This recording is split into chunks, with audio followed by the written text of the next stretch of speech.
En la historia de la investigación del fenómeno extraterrestre, el caso de Billy Meier, un granjero suizo, permanece aún como el más completo. Más de 125 fotografías y 8 películas de 8 milímetros fueron tomadas. Partes de metal y grabaciones de audio demuestran la fortaleza de este caso. Las advertencias y predicciones presentadas desde el año 1974 corroboran la autenticidad de la fantástica historia de Billy Meier, como el hecho de que se estaría abriendo un hoyo en la capa de ozono y que el gas de bromo y sus derivados eran los más peligrosos. A más de 30 años de haber comenzado esta historia, aún se mantiene como una de las más importantes y espectaculares en la investigación del fenómeno ovni. Each human on Earth and each human over the whole universe has different vibrations. The vibrations of human is made out of his thinking. And the vibration themselves, they are something like magnetic electrical waves. And they are turning from human to human, from planet to planet, and over the whole space of the universe.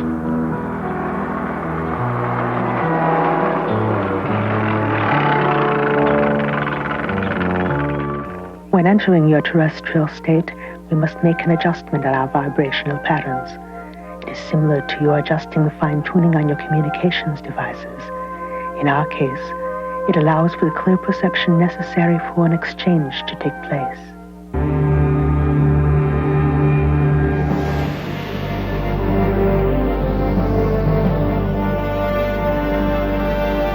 Los OVNIs, proyecto de investigación Capítulo Ecuador, presentan Billy Meier, toda la historia. Place is Switzerland. The time, early spring, 1978. An unusual team of people makes its way to a secret rendezvous. Their goal, a tiny mountain village named Schmidtrutti. Head of the team is Lee Elders. Based in Phoenix, Arizona, he runs a company called Intercept that deals in industrial counter-espionage. Britt Elders, his wife and partner in Intercept, specializes in electronics. The third member of the team, also a partner and longtime associate, is Tom Welsh. They were brought here by Wendell Stevens, retired Air Force colonel and for over 20 years one of the world's leading UFO investigators. Their mission? To check out one of the most remarkable UFO cases ever reported. One that has been called alternately too good to be true, the hoax of the century, or the start of a new age for humankind. Stevens leads them over a circuitous route, winding through back roads and stopping often along the way. Why all the precautions? Well, I didn't want to tell you this before, but this man's been shot at. Shot at? Yeah, somebody's trying to kill him. Why? I don't know. There's some people are spooked by this whole thing, and he's being threatened. Thus begins what was to become a 5-year investigation. Before it is over, they will be embroiled in controversy and forced to use every resource at their command. Hi, Billy. Okay. Yeah. I brought the friend's been telling you about. This is Britt Elders. Hi. Good to meet you. The Elders. His name is Edward Meier. He is called Billy, an old nickname that sprang from his fondness for heroes of the American West. Buffalo Bill, Wild Bill, and Billy the Kid. He is a farmer. He claims he has been in contact with beings from another world. Thank you. He also claims to have proof of these contacts. Mr. Meier, when did the experiences begin? The contact begins on January 28, 1975 in Hinwil. How did it happen? What made you go outside into the forest? I got something like a very light voice in my head. I heard something to leave the house, to go out and to take a photo camera with me. So I left my house, and then when I was far upside from the village, I heard a singing noise in the sky. And when I was looking up there, I have seen a disc. This disc was flying over the clouds, and then it came to the point where I was staying with my motorcycle. Then slowly, it came lower and lower and set it down between the white trees and the forest there behind. Meier later photographs the impressions left by the disc's tripod landing gear. The grass has been pressed and swirled in a counterclockwise direction. Even a year later, the grass has not sprung back, but Meier notes that the impressions swarm with insect life. Then I have seen a person who came out of the disc. Person came out? Yeah. I have seen that it is a woman. Mr. Meier, what did they look like? She looks like a human from this earth. Like you, like I, like human beings from this earth.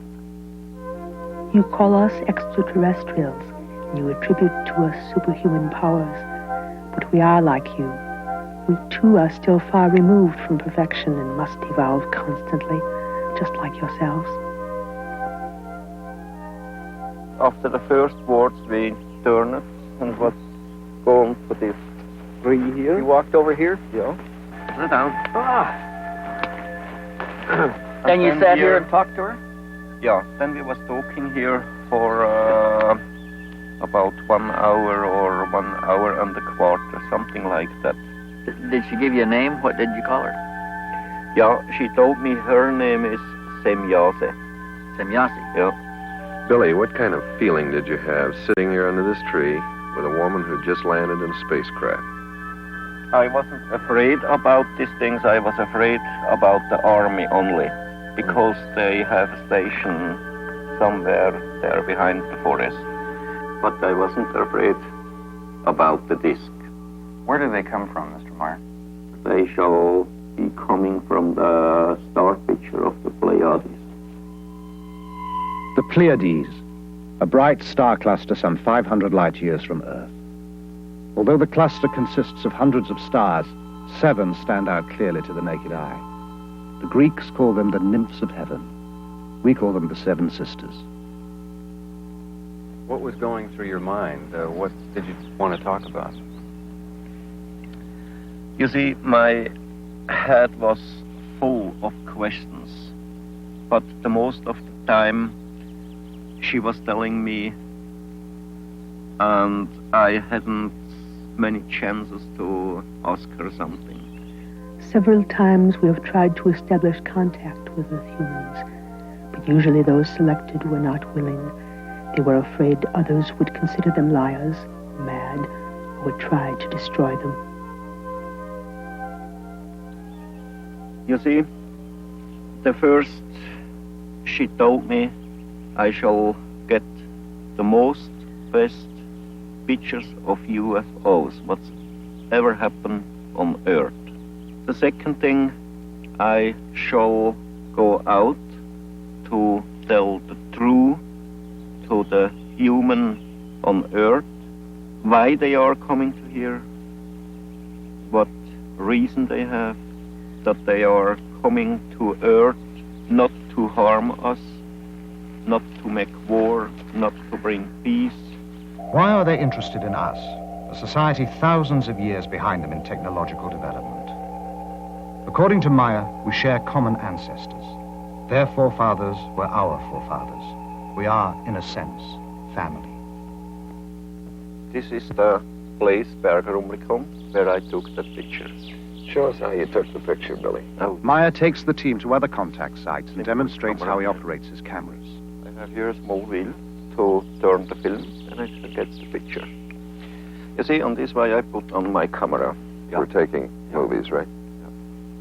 With a film camera on a tripod, Meier can shoot stills with his 35mm camera at the same time. And then I can start to film.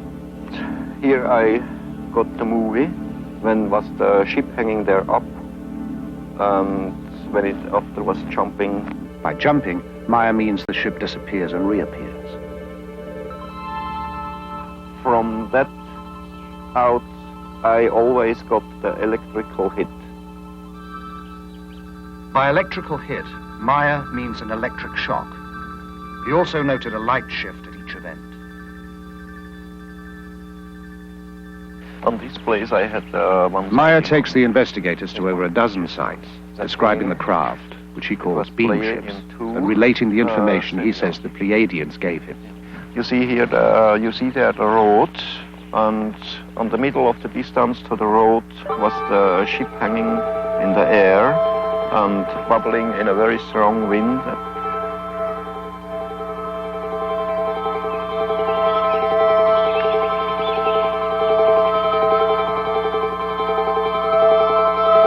And in the background on the road was driving cars from Teilingen to Rumlikon and from Rumlikon to Teilingen. But if somebody has seen something about the ship out of the cars, I don't know. You didn't hear anything after that? No, nothing.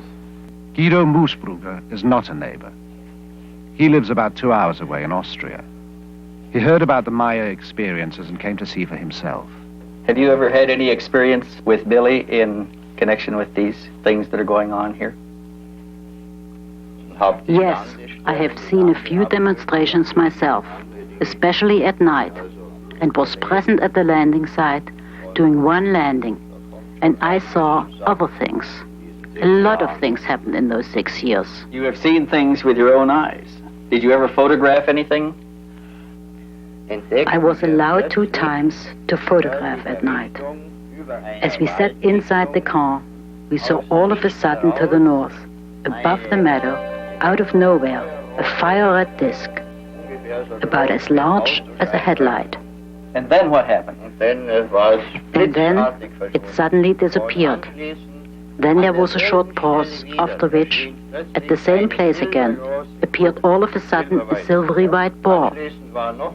Then there was another pause, and then the same ball appeared again. It flew toward us, got larger and larger, then shrunk, collapsed, and then, like magic, it was gone. And best of all, it looked like a shower of sparks. Contacts continue at a furious pace, sometimes 2 or 3 a week. Meier claims to have had over 130 meetings. He has taken hundreds of photographs and has over 3,000 pages of notes. For a long time, we've had an urge to contact someone who sincerely wants to be helpful in our mission. Here and there, we open such contacts with inhabitants of different worlds, but only when they have developed enough to become rational, thinking beings. Then we prepare them for the thought that they are not the only rational, thinking beings in the universe. Poppy, how long have you and Billy been married? Now, 60 years. And you were married in Greece? Yes. Uh-huh. What did you think when Billy first told you about these experiences?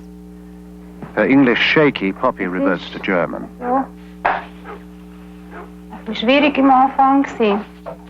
It was difficult at the beginning. Weil erst einmal Because she never knows anything about this case. Oh, she didn't know? No. When did she find out? Ich habe nicht rausgefunden. She says Billy takes a long time that her tell her something from the UFO. And then how did you feel about it? Unruhig einerseits, weil... And she was thinking why this happened all to me and asked him some questions about all this case. And it was very difficult for Bobby. Were there times when you had just had it up to here and you couldn't take any more? She never was thinking to leaving this whole case, but she was crying and fighting against Billy and against the whole case. At one point, Poppy admits, she was so fed up she burned half the photographs. Today the feeling is other because she knows very well about the whole case and things about the Pleiadians, and this is very important for her. Listen here.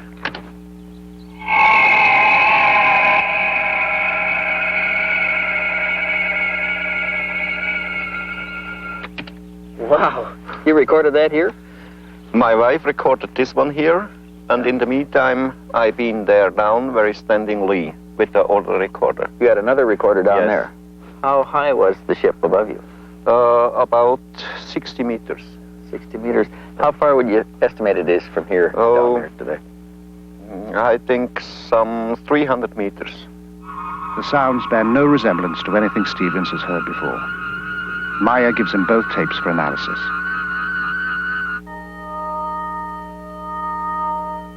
How do they contact you, Billy? How do you know to go out and meet them? Yeah, that's a simple way.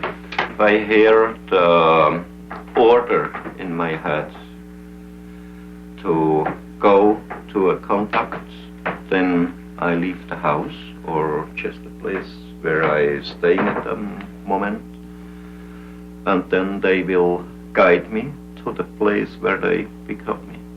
You say they're advanced technologically. How far ahead of us advanced are they?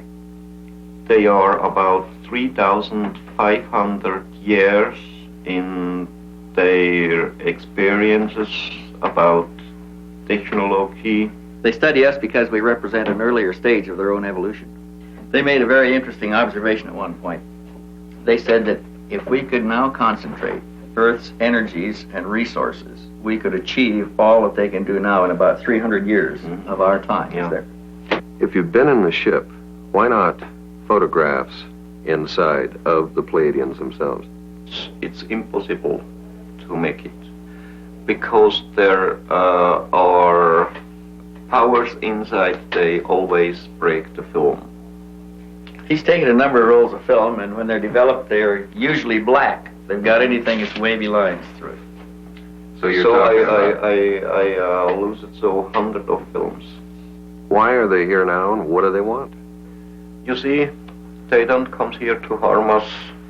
They don't come to start trouble here or war or to overtake the earth in their ruling. They just see us here as their little brothers or something like that.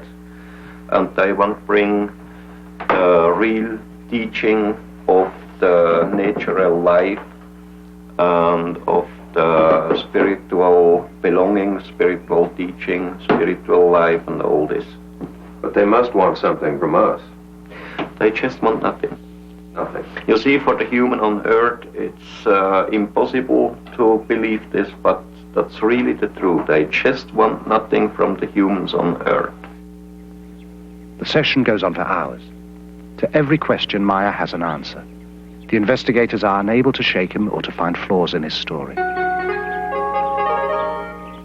Overwhelmed by the evidence they have gathered, the team meets to plan the next stage of the investigation. We're getting it all. We'll leave tonight? Yeah. Okay, on Meier. I think Meier is a very sincere and honest type person. What do you think, Steve? Has anything changed since you were here? The man seems to be the same, but there's some things changing around him. He's better off. He's got more people around him. More things are happening, but he still is basically sincere. What about the psychological aspects to the man?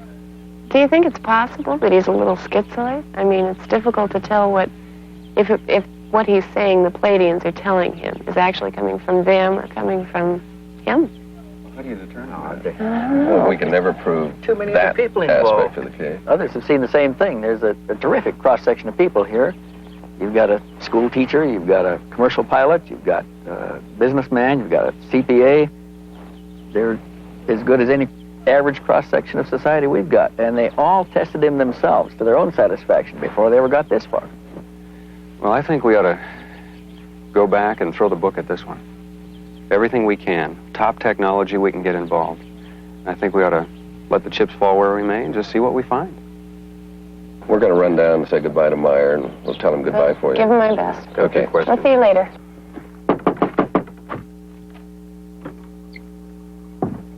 They've done what they can here. Meier has turned over all his material, but he has one more surprise in store. So we want to thank you for all your time and trouble. Oh, yeah. Okay, just a moment, wait. Hey? I have here something. Here. What's this? Metal samples. Metal samples? Yeah. Where did you get these? I got it from Symbiose, and she brought them from Era. Are they extraterrestrial? Yeah. Metal samples.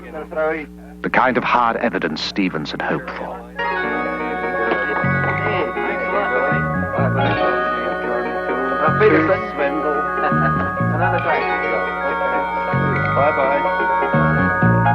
We got the Vogel tape in. Great. Back in Phoenix, the investigators begin to sort out the massive material Meier gave them. There are hundreds of photographs, the 8mm films, sound tapes of the beam ships and the fragments of metal. They know they will have to call in scientists from a variety of fields to help assess the evidence. The task appears monumental. They decide to check the photos first. If these are fake, the rest doesn't matter. Here we have our image. The ground is below. We'll place this on the platen, emulsion side up, in order to focus on the emulsion. The first step involves translating the photographic image into digital information, the language computers can read.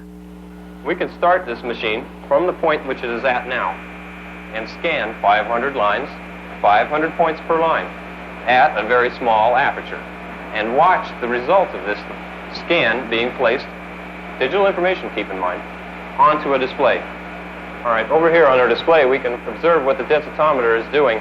This microdensitometer is the same one used to help analyze the photos beamed back from space by the U.S. Pioneer mission. And tell it that we want to go 5 microns between each pixel. It will be digitizing a ½ centimeter square, scanning the first lines.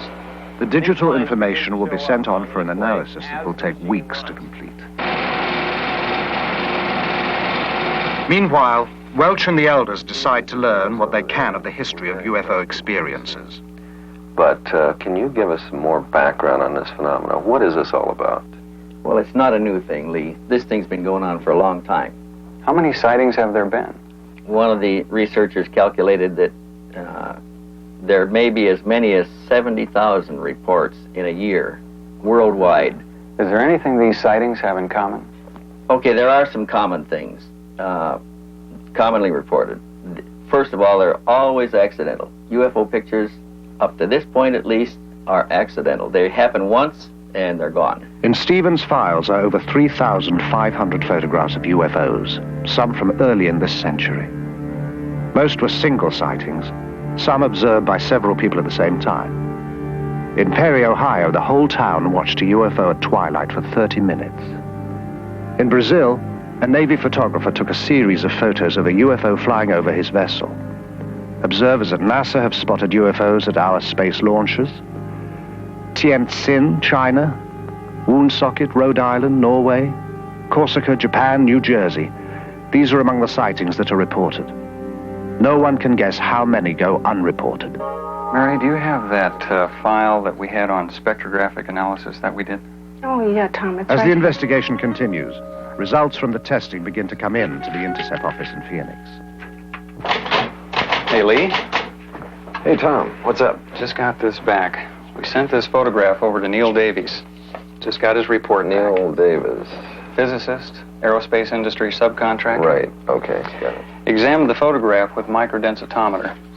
Also, these you're seeing here are the black and white color separations that he did, and let's see what the results were here. Examination of these plots did not reveal any details which would cast doubt upon the authenticity of the photograph. And there's more. Color copy negative, color separation. Nothing was found to indicate a hoax. And his conclusion is even more interesting. Let's see, black specks. Nothing was found in the examination of this print which could cause me to believe that the object in the photo is anything other than a large object photographed at distance from the camera. Meier reported 6 different configurations of Pleiadian beam ships. Davis analyzed what the investigators designated as Variation 2. Variation 3 now goes to computer analyst Jim DiLatosa. This is the new picture that we digitized last week using the microdensitometer. We transferred it over to floppy disk here. Have you found any anomalies yet of any kind? Anything? I find strange things, but nothing that would tell me that someone's tampered with the pictures. I see. Nothing indicating a hoax method or indicating superimposition or anything like that? Nothing that I can find. Have you been working on the grain at all yet? Yeah, I have. Well, what are we seeing here? What we're seeing here is that the film grain holds up the way that it should. In the pixel distortion test, it appears to me and to the computer that this object was photographed in the same original piece of film at the same time that the background was photographed. In other words, no overlay. Hey, Lee, look what I got here. Stevens has more news. We got a report back from Shellman. Sound analysis? He had sent the sound tapes Meier took of the craft to Robin Shellman, specialist in sound identification. He found some things we didn't hear on there. Such as? Well, he picked up, besides the basic sound, he picked up a small dog barking. Of course, we could hear him. He picked up a European police siren. We never heard that.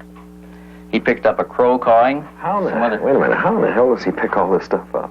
How does he determine the sound? They've got a sound bank back there that they match sounds in. They can identify known sounds.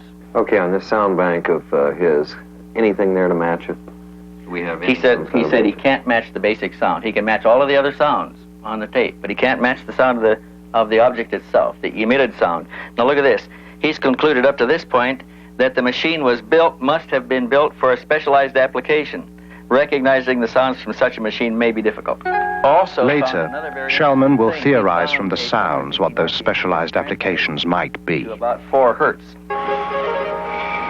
Picked an area here that... Next, Stevens takes the metal fragments to be examined under the electronic spectrometer to determine their components. Typical-looking area in the sample. Preliminary examination of the metal has been done in Switzerland.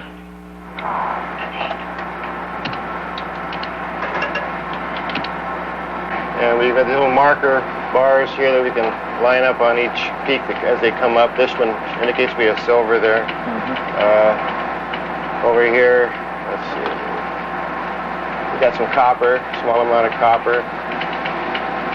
That looks like about all that's in here at the moment. The big band here is silver, though. The big one is silver. Later analysis of other fragments also reveals small amounts of thulium, a rare earth element that is difficult and costly to extract here. This is one of the... Because of the unusual nature of the findings, the fragments are given to chemist Marcel Vogel, an expert in crystalline structures and inventor of many substances used in computer components. The first specimen I looked at is a metal specimen, which I classified as F1. This is the appearance that it looked at, rather golden colored on one side, silvery colored here. We find that, in truth, it is silver and a small amount of copper. We look at it here, this same area here, under polarized light. What is unusual of this small specimen is both highly crystalline nature, and suddenly we come to a metal section as we see here, and it showed a combination of metals that I've not encountered in any normal bit of metallurgy, both crystalline deposits and metal. Now, we, with any technology that I know of, could not achieve this on this Earth's plane. I could not explain the type of material that I have and its discreteness by any known combination of materials. I could not put it together myself as a scientist. It's also a challenge because I showed it to one of my friends who was a metallurgist, and he shook his head. He said, I don't see how it can be put together. And we find that in this area there is evidence of machining, that there are striations which look like the sample has been worked mechanically. It doesn't look like anything that we've made here. At this moment, I would feel very much inclined to accept what was given to me as being true. Estamos presentando Billy Meier, toda la historia. Computer analyst Jim Delatoso has some new findings to show Welsh. Let's go back and look at this picture again and get some information about the edges. I've discovered this interesting program for measuring the edges of things and comparing it to all the other edges in the pictures. Based on the relationship of those edges? The width of the edges and the properties in the edges. So we're stretching the data in the edges so we can count how many pixels wide it is. And it's very interesting what happens when you stretch them out, because it becomes very clear. Pixels, these little squares, like building blocks, and pretty easy to count. So this one ranges from 5 to 7 pixels wide, this edge. So we have our range here is from 6 to 8. Now what this tells us in looking at all of the edges on the object is, first of all, that it's not a flat piece of plywood hung in the air, or it's not a paste-up that was done. It actually has shape to it. And in this case, a very wide range, which has to do with focus. Some of the object is more in focus than other parts of the object, which tells me right off at that point that we're dealing with something of size to it. There are new photos too, and more film. In some, the beam ship hovers by a tree. Meier says they use trees as a kind of magnetic ground. 2 or more ships in the same shot are almost unheard of in UFO photos. Meier has dozens of such pictures.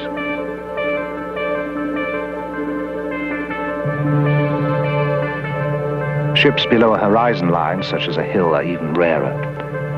In this photo, a Variation 2 ship controls a smaller unmanned drone ship, designated as Variation 5. In one demonstration, a Variation 3 ship exhibits a behavior Stevens has seen before. We have often reported a nipping flight. We also have a wobbling flight, where it wobbles around a vertical axis. The bobbing effect, Meier explains, is due to the ship riding the waves of the Earth's magnetic field, much as a boat on the ocean. What size is that ship, Billy? They told me it's 7 meters. One of the most frequent spots for the contacts is Obersadeleg, a wide valley just 10 minutes from the farm at Schmidruti. Here, Meier took one of his most spectacular series of photographs. Between both roads. And you can see here these lighty trees here. That's there up. And here on the left side, this hill. What's happened there behind. And the trees here down. It's that one there. Yeah. Okay, then where did this come in? This picture I took there. If you go left side a little bit, here. If you go down, like this way here. The beam ship stayed in the area for almost 20 minutes, flying slowly, often skimming the treetops, sometimes just hovering in place. And the ship was a little behind them when I took this picture. And just now the trees are growing up in the last months. They are about 1.5 or 2 meters higher than at that time when I took this picture. Then where did it move? It left that place to the left side. Something like this. And then it was moving over there. You see here the small tree where it's happened there. And this one, that's that there. Did it come across in front of the trees like this? Yes. And you can see there behind left side of this one, this tree, the higher one there. Yeah. And after this picture, I got the other one to that position there. Further over? Yeah. Wait a minute, I think we got another one in here now. The one in between there, right? I had to go back a little bit there down, and from there I took the picture. That's the tree there down, what you can see. The investigators are impressed by the vastness of the valley. the steep drops and the obvious difficulty of hanging models from anywhere to fake the pictures. The stunning clarity of the pictures and the accessibility of the site gives the investigators the chance to put the photos through another test. Billy, we're using this to measure distance. It's the latest in infrared measuring devices. It's actually a small computer. It's made by Wild Heerbrug here in Switzerland. And what we're trying to do here, Lee is up there with the reflector. And what this will do is send infrared light out and reflect out of that reflector back here. And this will rapidly tell us the distance and will also tell us how much higher or lower he is. That's about where you're standing, right there. That's right, please. Okay, we'll go to on systems. The precise measurements and photos are fed into the computer.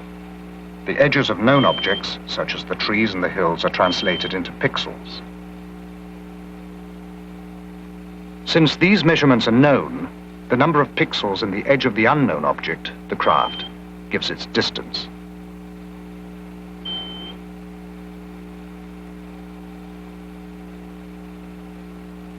The beam ship is determined to be just where Meier said it was. Simple triangulation then gives it size. 7 meters, or about 21 feet in diameter. Billy, how many sightings? By now, the investigators have made over a dozen trips to Switzerland. The case takes up more and more of their time and taxes their ingenuity. Each test leads to another, and every result is double and triple checked. To test the possibility that the Meier photographs were made using small-scale models suspended by transparent monofilament, the investigators bring with them a detailed model of a beam ship they identify as Variation 2. While Welsh flies the model on a hilltop above the farmhouse, Meier and Stephen snap several rolls of film. The camera Meier is using is the same one with which he took all the other pictures. The results are impressive. To the naked eye, some of the photos appear genuine. Those photographs, they're interesting. They look pretty good. Pretty good. I saw one difference in them, and that was that those models look white. They don't reflect that silver gleam like the pictures that Billy had. You want to look at the focus in them. Hey, hi guys. What's Hey, Tom. what are you talking about? The pictures. Oh, yeah. Some of them looked pretty bad, but some of them look pretty good. I think we ought to test them. Pictures of the model are not all that good. In the pictures where he focused on the model, the horizon is out of focus. Where he focused on the horizon, the model is out. We should put them in there for comparative testing under computer analysis. We've got to have that comparison. So when we look at models, there's a variety of things that are different. That object right there is solid. It's one solid color. There's very little contour in it compared to other objects that are in the photograph. There's no contour to the object. Remember when we looked at the other photographs that were taken by Meier, the width of the edges ranged from 4 to 9. Point of the story. This is a small model. It's easy to tell small models. We tested that fighter sequence, and that came out pretty good. We didn't find any strings in there. And when we got through blowing it up in the computer, we had the outline of the Mirage fighter, everything. The incident occurred at Schmarbühl. Meier claims the jet made 22 passes at the beam ship. Computer analysis using the information from a known object, the Mirage fighter, shows again that the beam ship is the size and distance Meier claims. Much of Meier's film has been lost or stolen, but the remaining sequences are, as promised, the most astonishing ever released. In one demonstration, the beam ship flies around a tree, which can be seen to sway in the backwash.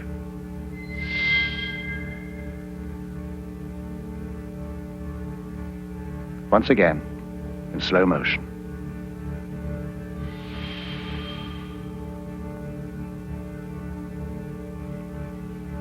Even slower.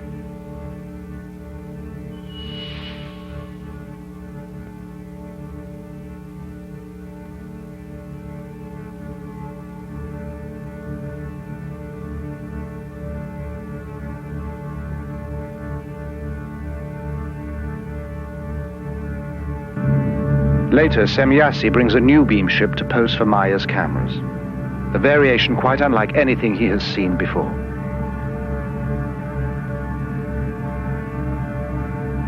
She explains, as best he can understand it, the function of the spheres for propulsion of the craft in interstellar travel.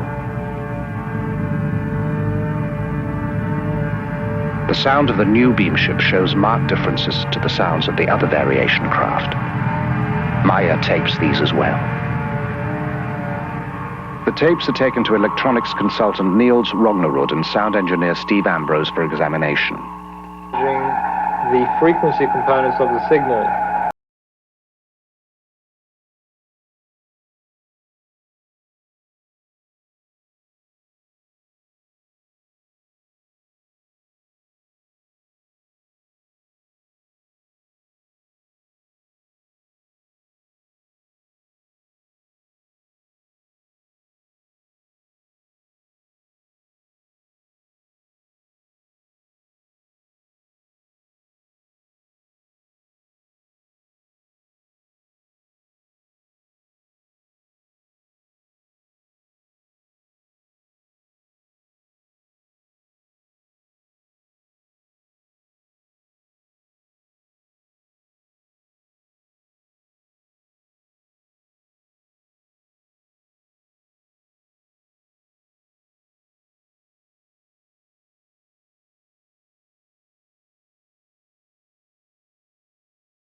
The team had shown the Meier material to a variety of experts in an attempt to learn if any of it could be duplicated.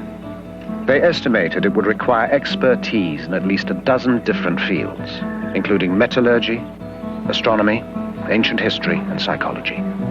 The panel concluded it would take over 10,000 man-hours and cost in excess of $1 million to duplicate the evidence Meier has. At that, the computer could still spot any fabrication. When we bought this center here, it was a picture like at the World War II end, and when we bought it, nobody of us had any money. We was working practically day and night for several years, many times 22, 23 hours a day. And so we built it up, everything here up on the land, and so it grows slowly, but it's all real our handwork.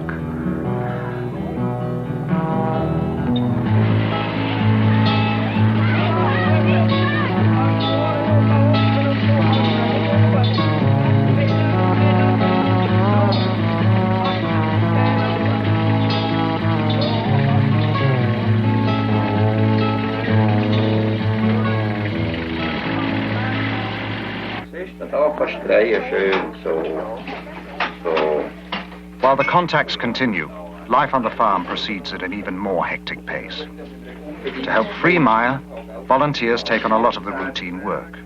But their very presence, their questions, even their enthusiasm create as much strain as they relieve.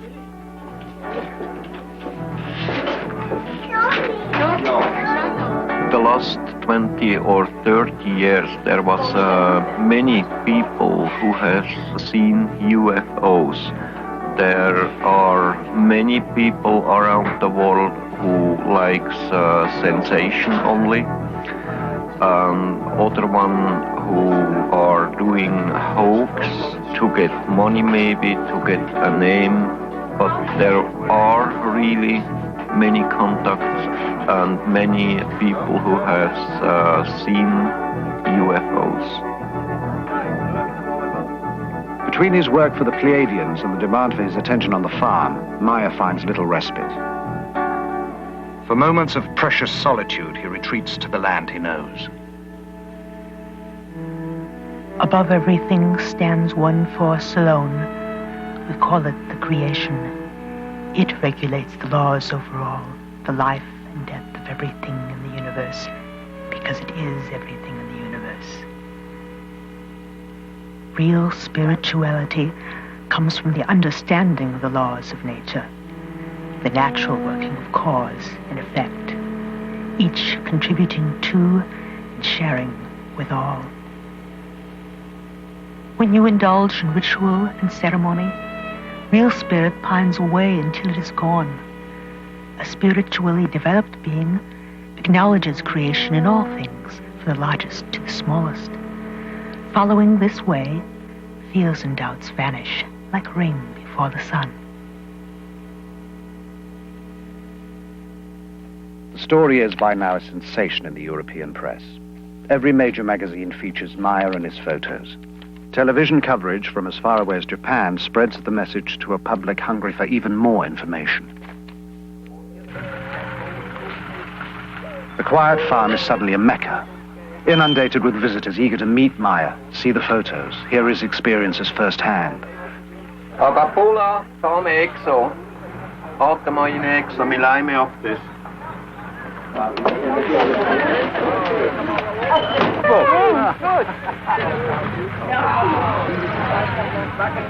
But Meier cannot refuse anyone. It is the promise he made to Semjase.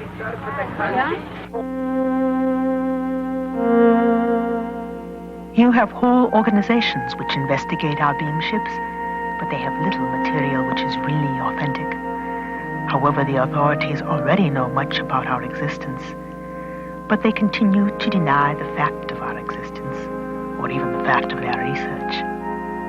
They want only to rule the cosmos, but they are not even able to create on Earth peace among themselves.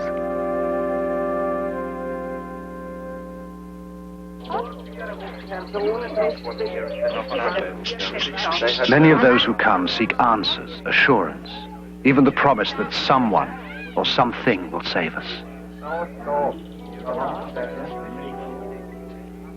If we want peace and knowledge and love and everything here on earth, we have to change everything by ourselves as human beings from this earth.